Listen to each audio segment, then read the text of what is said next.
So silk த்ரெட்டில் தான் நம்ம இப்போது யூஸ் பண்ண போகிறோம். பேசிக் கிளாஸு நம்ம எல்லாமே சில்க் த்ரெட்டில் தான் நம்ம போடுவோம். இப்போ நம்ம நாட் எப்படி போடுறது அப்படின்னு சொல்லிட்டு ஆல்ரெடி நம்மளோட ஜரி த்ரெட் வீடியோவில் பார்த்துருப்போம். ஸோ அதே மாதிரி தான் நம்ம சில்க் த்ரெட்டுக்கும் யூஸ் பண்ணணும். யூஸ் பண்ணிவிட்டு இந்த மாதிரி ஷேப் போட்டுக்கோங்க. நமக்கு பாக்ஸ் மாதிரி ஷேப் போட்டுட்டு இந்த மாதிரி ஸ்கொயர் மாதிரி ஷேப்பெல்லாம் போட்டுட்டு நமக்கு இதில் ட்ரை பண்ணி பார்க்கணும். ட்ரை பண்ணால் தான் நமக்கு நெக்ஸ்ட்டு நல்லாவே வரும். பார்க்கலாம். நீங்கள் போடும்போதே நிறைய தடவை நூல் அந்து போகும். பட் நம்ம ஸ்டார்டிங் பழகிறனால அப்படி தான் இருக்கும். நான் நிறுத்தி நிதானமாக போடுறேன். நீங்கள் தெரியல அப்படின்னா திரும்ப திரும்ப வீடியோ எகெயின் நீங்கள் பார்த்து போடுங்க. ஃபஸ்ட் டைம் போடுறீங்க அப்படின்னா நிறைய தடவை நூல் அந்து போகும். நம்ம கீழே ரொம்ப டைட்டாகவும் நூல் பிடிக்கக்கூடாது, ரொம்ப லூஸாகவும் பிடிக்கக்கூடாது. மீடியம் ரேஞ்சில் நம்ம பிடிச்சி மெதுவாக நூல் நம்ம இப்போ நீடில் கீழே விட்டுட்டோம் இல்லையா, கீழே நான் 2 நூலையும் பிடிச்சிருக்கேன். பிடிச்சி நம்ம ஒரு சுற்றணும். சுற்றி ரைட் சைடில் சுற்றி நம்ம வெளியில் எடுத்து அதுக்கப்புறம் திரும்ப நம்ம நீடில் உள்ளேருந்து வெளியில் இழுக்கணும். அதே மாதிரி இந்த கார்னர் எட்ஜஸ் எல்லாம் பார்த்தீங்க அப்படின்னா நம்ம போடும்போது ஒரு சின்ன ஸ்டிச்சஸ் போடணும். போட்டுட்டு ரைட் சைடில் போட்டுட்டு எடுத்துட்டு அதுக்கப்புறம் தான் திரும்ப நம்ம போடணும். அப்போ தான் நமக்கு கார்னர் எல்லாமே நல்லாவே ஷேப்பாக வரும்.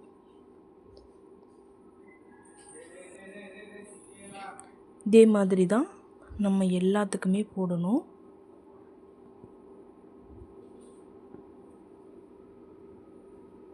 ஸ்டார்டிங் நம்ம போடுறதுனால கொஞ்சம் கஷ்டமாக தெரியலாம்.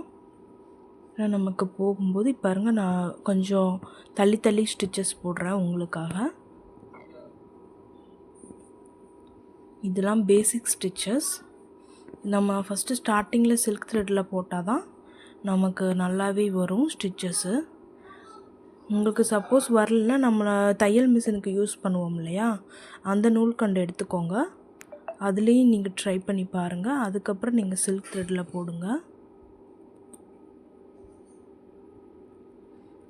நூல் கட் ஆயிடுச்சு அப்படின்னா திரும்ப நூல் கட் பண்ணிவிட்டு திரும்ப நம்ம நாட் போட்டுட்டு அதுக்கப்புறம் தான் போடணும். அதுலேயே நம்ம கண்டினியூ பண்ணக்கூடாது. ஸ்டிச்சஸை பண்ணோம்னா திரும்ப அடுத்தடுத்து நூல் கட் ஆகிட்டே வரும். அவ்வளோதான். நம்ம என் நாட் போட்டுடலாம். என் நாட்டு 2 நூலையும் மேலே எடுத்துட்டு அதுக்குள்ளே நீடில் விட்டு எகெயின் கீழே இருந்து நூல் 2த்தையும் வெளியில் எடுத்து உள்ளே இந்த நூலை கொண்டு போகணும். அவ்வளோதான். ஸோ இதே மாதிரி நம்ம எந்த ஷேப்புக்கு போடுறோமோ அந்த ஷேப்புக்கு நம்ம நீடில் கொண்டு போனால் மட்டும்தான் நமக்கு அதே ஷேப்பு வரும். நம்ம ஒரு ஷேப் போட போய் நம்ம நீடில் வேறு பக்கம் கொண்டு போனோம்னா வேறு பக்கம் தான் நமக்கு ஸ்டிச்சஸ் வரும். ஸோ அதையும் நீங்கள் கவனமாக வச்சுக்கோங்க.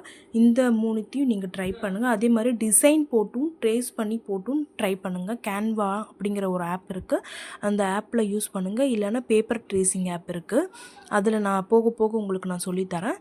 ஸ்டார்டிங்கில் நம்ம இந்த மாதிரி ட்ரை பண்ணிக்கோங்க. Okay, thank you.